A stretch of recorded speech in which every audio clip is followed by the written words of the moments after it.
السلام عليكم مجددا معكم قناة عز دينوديك لتعليم اللغة الإنجليزية مستوى سنة أولى بكالوريا. ولكن قبل أن أمر إلى الدرس أود أن أتقدم بالشكر لأخواتي اللاتي يدعمنني بشكل أو آخر بتعليقاتهن وبدعمهن المادي والمعنوي. شكرا مجددا أخواتي. وبشكل خاص وأشكر اسم حمراوي بشكل عام وأعتز بهذا الاسم. فأعزائي عزيزتي المشاهدات، الآن أبدأ الدرس ومتعلق ب communication أو التواصل أو طبعا وهنا نذهب إلى التعبير عن الأحاسيس والمشاعر. A communication expressing feelings and emotions. Now we have this question A. It says the following questions. Answer the following questions with one of the adjectives in the list. So you see the list: embarrassed, disgusted, bored, disappointed, worried, humiliated. Embarrassed تعني طبعا وقعت عليها الفعل. إذن أعزائي، اللي كيوقع عليه الفعل هو اللي ديما كنسميوه past participle. إما كنلقاوه بإيدي على حسب القياس regular if it's irregular. Otherwise you can find irregular verbs, like for example I said eat, ate, eaten. Yes, so this is here, so the action falls upon this to give us this kind of adjective ending in ed. So there is a very big difference between interested, أنا مهتم, I'm interested, أنا مهتم بك يا أنستي طبعا، لكن أنت كآنسة أنت مهمة أو علاقتك مهمة. So your friendship is interesting and I'm interested in your relationship. Okay, كاين فرق ما بين مهتم وهام أو مفيد. فهذا هو الفرق 1000%، 1000% الفرق ما بين الادجكتيف اللي كينتهيو ب ing واللي كينتهيو ب ed. مفهوم؟ فهذا past، فهذا present participle أو ما يسمى باللغة العربية باسم الفاعل، لأن هنا يقتضي استمرارية في الفعل فهو اسم فاعل. فالكتاب هو مهم. هنقول the Quran is interesting. القرآن, the holy book, Muslims' holy book is very interesting. Why? For so many reasons. It's interesting. It's generous inside. Just you can see. Okay. Let's take another example. So dictionary or a book. This is an interesting book. هذا كتاب مفيد.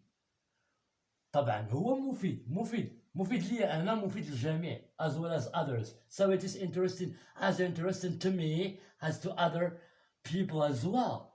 Okay, so there is a continuity of the interesting thoughts that this book includes and entails, maybe purports to entail and include, right?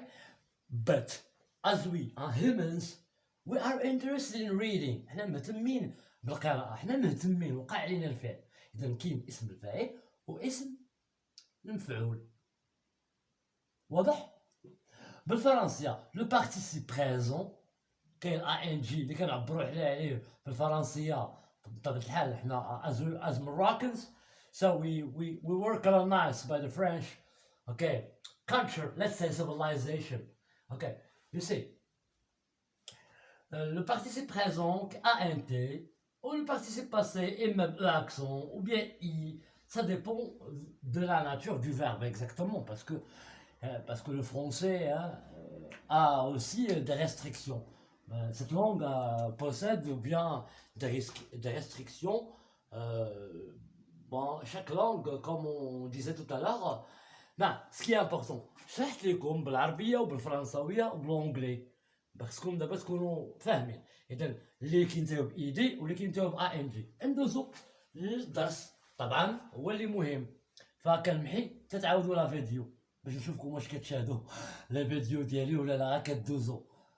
دعموني باش ندعمكم بدروس جديده، ربما دروس اللي تفيدكم طبعا بشكل عام، ما عارفش ولكن اكزاكتومون طبعا.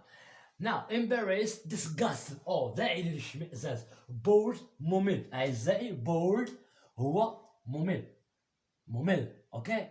فالاسم boredom هو الملل. boredom ملي كنقطعو هادي كتولي bored هي ممل اوكي. وبيان monotonous. اذا bored هو لا سوري boring هو اللي ممل، اما bored هو اللي وقع عليه الفعل ديال الملل. سوري عفوا اعزائي. bored هو انت ملي كطيح بديك الحاله you feel bored or you get feel ولا be. كنقولوا I am bored يعني انا مليت سئمت. I am bored كتعني I got bored كتعني سئمت. ولكن boring هو شي حاجه اللي ممله، فهمتي كيما قلت لكم اسم فاعل ممله. اذا طبعا هنا bored كاينه بايدي، عندنا disappointed بايدي يعني disappointed هو الاصابه بخيبه امل او الوقوع في هذا الوضع او هذه الحاله خيبه الامل. worried هو قلق، فسبق وقلنا بان worry يقرا فهو القلق. worried. humiliation هو الاحتقار او ربما نقول التنمر والاحتقار والى ما ذلك. طبعا humiliation عندنا هنايا ايدي humiliated يعني هنا يعني كيوقع عليك الفعل، فهمتيني مفهوم. شرحت yes the adjectives and the list في اللائحة المرة. how do you feel when كيف تشعر حينما when somebody insults you. ما معنى insult؟ هي يشتمك. insult كتعني شتم، يشتم أو يسب. somebody insults you so you feel humiliated كتحس بالاحتقار أن شي واحد يشتمك أو يسبك. how do you feel when number 2 you have nothing to do. منين كتلقى حتى شي quand vous avez rien à faire دونك كتحس بلا مونوتوني ça veut dire الملل. so you feel bored كتقول I feel bored. هذا اللي شرحته. number 3 how do you feel كيف تشعر when you get a low mark. ملي كتكون عندك واحد النقطة اللي ضعيفة جبتيها حصلتي عليها في الامتحانات أو طبعا so you feel disappointed كتوقع في واحد خيبة الأمل. ما يمكنش نقولوا disgusted هنا لأن هذا هو كله appropriate قلنا، فخص يكون داكشي يكون appropriate مناسب. disappointed disappointment كنحيدو هاد ايدي وكنديرو من هنا اشتقينا الادجكتيف من عطاتنا لو نو الاسم نعم كيولي disappointment بمعنى هو خيبة الأمل، و disappointed هو اللي وقع عليه الفعل ايدي. كنعاود ديما كنأكد. number 4 you find a fly in your plate. you know what is a fly؟ fly معنى ديال fly هي ذبابة. إلا لقيتي شي ذبابة في الطبق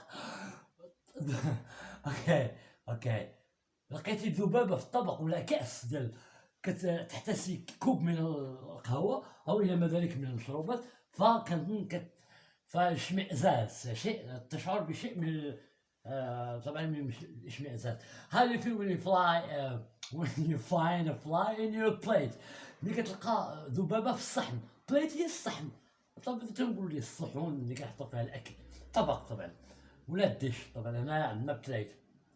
دونك لو بلا اللي كتلقى فيه شي حشرة يعني ذبابة you feel disgusted هو كتحس بالاشمئزاز ديغوتي تنقولوا. يعني انت كتحس ديغوتي وعلاش؟ لان هذاك الطبق هو ديغوتون because the plate is disgusting. that's why you feel disgusted, right? number 5 your classmates laugh at you. you know what is laugh؟ ملي كنقولوا laugh at هي كيضحكوا يعني ساخره، ماشي ملي كيضحكوا كيقهقهوا فطبعا، ولكن المعنى ديالو يعني السخريه. to laugh at يعني سخر من او ضحك على، الى ديما متبوعه لاصقه فيها هذه مزوجه بها هذا الحرف مزوج به وما كاينش ما يتفارقش كاينش الفراق حكم بهم القاضي. دونك عندنا مصطلحات افعال وكيتبعهم So which opt for very particular collocate with certain prepositions, so to speak. So قلنا ضحك يضحك يضحك أو يسخر، نعطيوها بديك المعنى ديال كيسخر، يسخر من فلان أو laugh at. So you feel embarrassed, embarrassé. Qu'est-ce que ça veut dire? Embarrassé, le fait de se sentir ou bien d'être embarrassé. Il y a الإحراج. باللغة العربية محرج. embarrassé هي محرج. كيف الفرق ما بين محرج ومحرج؟ واو. دونك هذا اللي محرج هو اللي كنسميو حنا بإيدي adjective ending، ومحرج هو اللي ing استمرارية، ولا كما سبقت وقلت ant embarrassant. Est-ce que c'est clair? Ben, je vois que j'ai parfaitement expliqué la leçon. Je passe à autre chose. I feel that I have fully explained the lesson, so I move to another part, which is B. And the question says, fill each blank. املأ الفراغ، أي فراغ. each هي chaque. chaque vide que vous voyez with an appropriate adjective from the list. واحد الصفة مناسبة appropriate من اللائحة أو من الجدول. طبعا we have terrifying، هذا اللي مخيف، وهذا terrified هو خائف واقع اللي فيه. humiliating يعني كيحاول بطبيعة الحال يسخر، ساخر وإلى ما ذلك، ومحتقر وإلى ما ذلك. وhumiliated هو الذي يشعر بالاحتقار، اللي كيوقع عليه هذا الفعل ديال الاحتقار. disgusting كما شرحت ديغوتون. disgusted هو مش هذا باعث على الاشمئزاز، وهذا يشعر بالاشمئزاز. exciting ça veut dire مفرح ومبهج إلى excited هو happy ça veut dire فرح ويشعر بالبهجة. satisfying هو يعني كافي ويكفي. satisfied هو راضٍ، وهذا satisfying هو الباعث على الرضا، أشياء نقومها. ça veut dire pleasing. So pleasing, something that is pleasing somebody. If you do something pleasing people, they feel that they are satisfied. Okay, so pleasing means satisfying. هي اللي كيبعث على انك ترضى بشي حاجه تخليك راضي. طبعا امر الى practice. I move to practice. The little boy was terrified. Yes, هو was terrified. أصيب بالهلع. لما أصيب الفتى الصغير بالهلع؟ حينما رأى كلبا يجري نحوه، طبعا لأنه صبي. So تكتبوا هنا الجواب terrified. The little boy was terrified when he saw a dog running toward. إذن هو اللي وقع عليه الفعل. داك الشيء قلنا لي إيدي participe passé past participle but function as an adjective, of course ending in ed. Is that right? Or shall I explain more? Okay, yeah, it's okay. All right. Yeah, here. So you see there is a cohesion in terms of the cause and the result. Well, the result is running. Yes, running. Why? Because you want to escape the dog, because they feel that he's going to he's going to be bitten. Yeah, sorry. Yeah, that's it. Number two, our trip to the mountains was not bad. It was quite exciting, right?